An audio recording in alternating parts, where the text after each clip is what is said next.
આપણી સંકલ્પ ન્યૂઝ ચેનલને સબસ્ક્રાઇબ અને લાઇક કરો, બેલ આઇકન દબાવો જેથી આવનાર ન્યૂઝ અપડેટ્સની નોટિફિકેશન આપના મોબાઈલ પર સૌથી પહેલા પહોંચે.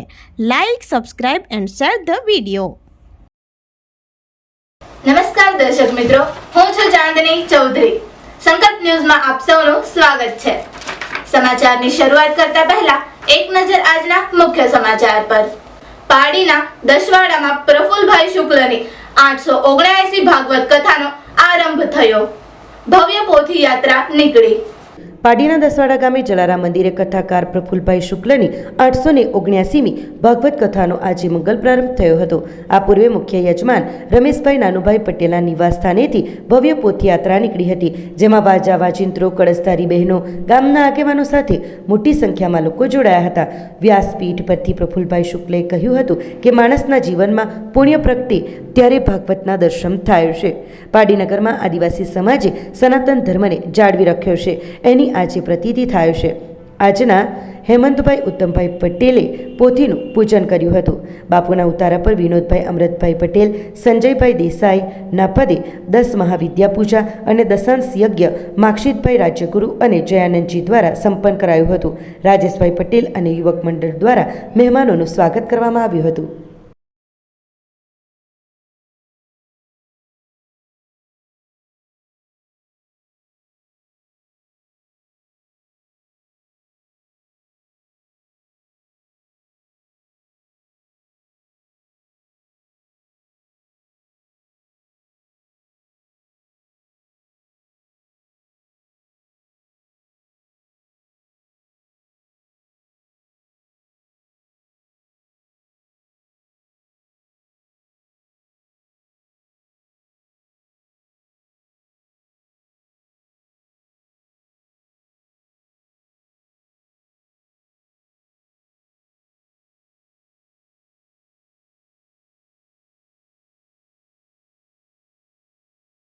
વલસાડ નગરપાલિકાની ચૂંટણીમાં કોંગ્રેસ દ્વારા ફોર્મ ભરવાની પ્રક્રિયા હાથ ધરાઈ.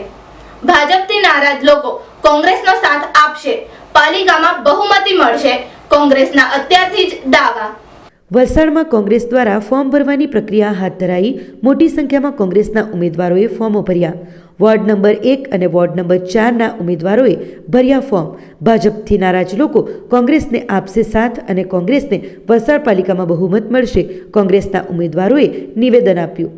ચૂંટણી જાહેર થયા બાદ હવે ફોર્મ ભરવાની પ્રક્રિયા હાથ ધરાયું છે, ત્યારે વલસાડ નગરપાલિકામાં કોંગ્રેસના વોર્ડના ઉમેદવારોએ પોતાના ફોર્મ ભરવાની પ્રક્રિયા હાથ ધરી છે. ત્યારે આજરોજ મોટી સંખ્યામાં કલેક્ટર કચેરી ખાતે કોંગ્રેસના ઉમેદવારો ફોર્મ ભરવા પહોંચ્યા હતા, જ્યાં તેઓએ કોંગ્રેસ જીતશે અને બહુમત મળશે તેવું નિવેદન પણ આપ્યું હતું. સાથે જ કોંગ્રેસથી ભાજપમાં ગયેલા એ લોકોનું અંગત કારણ હોઈ શકેનું જણાવ્યું હતું, પરંતુ જે ગયા છે એ કોંગ્રેસમાં આવશે.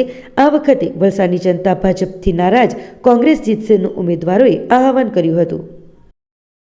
અમે વોર્ડ નંબર 1ની અંદર અમે ઉમેદવારી નોંધાવી છે કોંગ્રેસ પક્ષ તરફથી, અને અમારી લડત પૂરી છે કે અમારે જે બી કાર્ય વિકાસના કામો બાકી છે તે પૂરા કરીશું. એવું કશું નથી. કોંગ્રેસ છોડતા જે બી ગયા છે એ લોકોનો અંગત મામલો છે, એમાં અમારાથી કંઈ કહી શકીએ નહીં. અમે અમારી રીતે તૈયારી પૂરી રાખેલી છે. વલસાડ નગરપાલિકામાં બને એટલી અમારી મેજોરિટી આવે અને અમારે જેટલી બી અમને જોઈતી હોય 18 સીટ કે 20 સીટ જોઈતી આવતી હોય એટલી અમે મહેનત કરી રહ્યા છીએ. હવે ઇલેક્શન લડવાનું છે નગરપાલિકા, અને નગરપાલિકાના અમે વોર્ડ નંબર 4ના ઉમેદવાર પૂરેપૂરા 4ના ઉમેદવાર ફોર્મ ભરવા આવ્યા છે.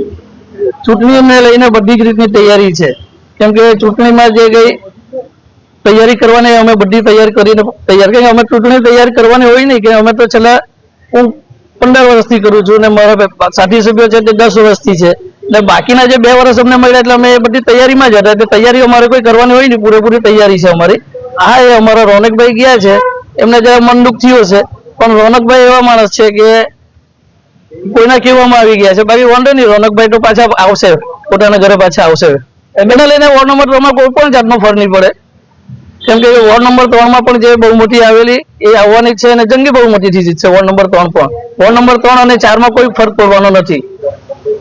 આખી નગરપાલિકામાં જે અમારા કોંગ્રેસ વિરુદ્ધ જે ઉમેદવાર છે એ ભાજપના તો ઘણો જ વિરોધ છે, એટલે મોટે ભાગે કોંગ્રેસના ઉમેદવાર જીતશે અને કોંગ્રેસની બહુમતી આવે એવું છે આ વખતે. તો આ હતા આજના સમાચારો. નવા સમાચારો સાથે કાલે ફરી મળીશું. નમસ્કાર.